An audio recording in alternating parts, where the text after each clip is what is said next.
of the deputy coroner at that time. Randy Long took the information that he was provided from the nature of the incident in 2004 and started building a case around it. They didn't have a motive for why John Roberson Jr. would want to kill his father. And so they could not bring charges against him without a motive, because they didn't have anything that indicated outwardly that he was a part of what transpired. And that's when the mystery of this entire situation started to reveal itself. After investigating, apparently Randy Long found out that there was some misuse of some credit cards that John Roberson Jr. had been utilizing under his father's name. He had been doing what a lot of people who share names do. He had been using his father's name to get away with financial transactions. And apparently his father must have, at least to some degree, consented some of it and was even willing to have paid off the debt for John Roberson. I guess John Roberson had some type of financial issues. And I don't know if it was financial issues associated with something that he had as debt, or if it was just something that he wanted for his spending habits, for his spending lifestyle. Nobody really knows any of that yet. Cold case investigator Randy Long said he found it suspicious that even after the death of his father, John Roberson Jr. retained credit cards and was utilizing his father's name to make financial transactions. According to what he testified about and that he provided, Randy Long claims that no gun was found near the body. But in the earlier reports in the Ledger-Inquirer, it was reported by officers themselves and the deputy coroner at that time that there was a gun in that scene, but there was no gun near the body. So how do you justify reports that initially said the gun was found beside the body, and then come back later and there's a different report that says that the gun was not found anywhere near the body? So there were inconsistencies in information in the first place. And when the press starts reporting misinformation and getting the facts confused, obviously that can be adverse to the case, but the press can only report the information based upon what they have been led to believe or have been given. And sometimes that's because the police have one intention for the direction they want to take a case in the beginning, and then they might change that course of action at a later point to try to take the case a different direction. But ultimately, some of this information is misleading. And if the information is inconsistent, that could also mean that somebody tampered with that scene. There's something inconsistent about what's in that scene. Sometimes you find out that a person actually is guilty of something and the police did something that they shouldn't have been doing at the same time.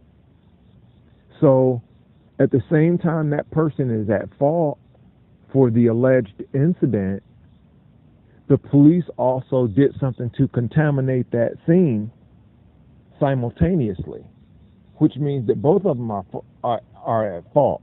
Now, that does not negate responsibility for who committed the act that led the police there in the first place, but it does require some accountability on behalf of the police department for doing something to contaminate that scene, because what they did to contribute to contaminating that scene could determine whether or not there's validity in a person's innocence or guilt if they don't have anything to substantiate that the person actually did it.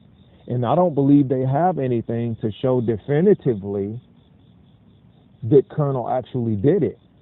they have some circumstantial evidence that can place him there, that can provide circumstances and motives that could suggest that he did it, but I'm not sure they actually have anything definitively that indicates he actually did it, or they would have pressed forward already. And I think the discrepancy is in this. They brought this man into the court. They put him in the public eye, and they've said that he killed his own father. And they said they believe that he killed his own father based upon economic transactions and fraudulent economics associated with the use of his father's identity and his financial information. There's a difference between financial fraud and murder. And I have information that I have not disclosed that suggests some things to me that I cannot go public about unless I'm asked. Because if they had made the facts of this case known earlier on, I would have known what that meant from the start, but nobody ever knew this fellow was under investigation. I didn't even know that his father had been murdered. Everybody was hiding it. The police were hiding it. The press was hiding it. The legal system was hiding it. And he was hiding it. The use of modern technology started to make way for new techniques in investigation. And so one of the things that Randy Long says helped him conclude whether or not he believed Colonel John Roberson was guilty of killing his father had to do with the fact that he said that John Roberson had made some calls to his father the night before at 7:30 and around 9:30 p.m. And he said that when he went to check the phone records, there was no indication that calls had been made around that time as claimed by the son. He said he also found it peculiar that the son said that his father had probably committed suicide and had been engaged in conversations with his father about not getting depressed. So it's almost like they were implying that perhaps the son exploited the father because of his age and manipulated his age to play with him emotionally to make it seem like he had been going through some type of emotional or mental health issue with depression and decided to take an action against himself. But if that's the case, how do you explain somebody being shot in the head twice or 3 times or whatever it is that's alleged? Or how do you even explain it with 1 shot? I mean, who's going to go to answer the door to commit suicide? Something about it wasn't adding up. I mean, most people that commit suicide are not going to be walking to the front door like they were about to let somebody in. And so we would find out that John Roberson Sr. had a female friend who had been making acquaintance with, who looked out for him, who checked on him frequently. And we would find out that John Roberson Jr., the son, took issue with her because he felt that she was getting attention from his father that he wanted, and the father was helping her economically in ways that the son felt he needed help, and he wanted to get rid of her. And so it's documented that they were in conflict with one another over the attention of John Roberson Sr.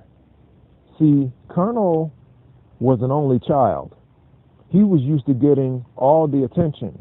He was used to being first in line. And so when Dad had somebody in his life that would prevent him from having to be dependent upon the son, I think that could have possibly caused some upset. Because sometimes what happens is the children will take money from their parents, kind of telling themselves that, hey, this is for me having to look out for you. This is for me having to help take care of you. This is for the stuff that I did for you, and you know that I'm in need, and you have it at your disposal, and I'm in trouble and I need some money, so I'm going to do it. And that's what this situation seems like. But just because something seems like something doesn't mean that that's what it actually is. And so I guess what they tried to do was get John Roberson in custody, get him back here in town before he uses his military experience to escape and disappear into some other country or something, because this guy is special forces. He's trained to know how to go covert. He's a survivalist. He knows how to disappear. He knows how to lose his identity and assume another identity. So I think something associated with those factors had to do with why they chose to go ahead and extradite him and lock him up and hold him, in spite of the fact they didn't have anything to substantiate and solidify the fact that he actually did it. I think they're trying to say that he's most probable. Nobody else would have had the means to be able to do it in that way, or the motives, except him, but they couldn't prove it yet.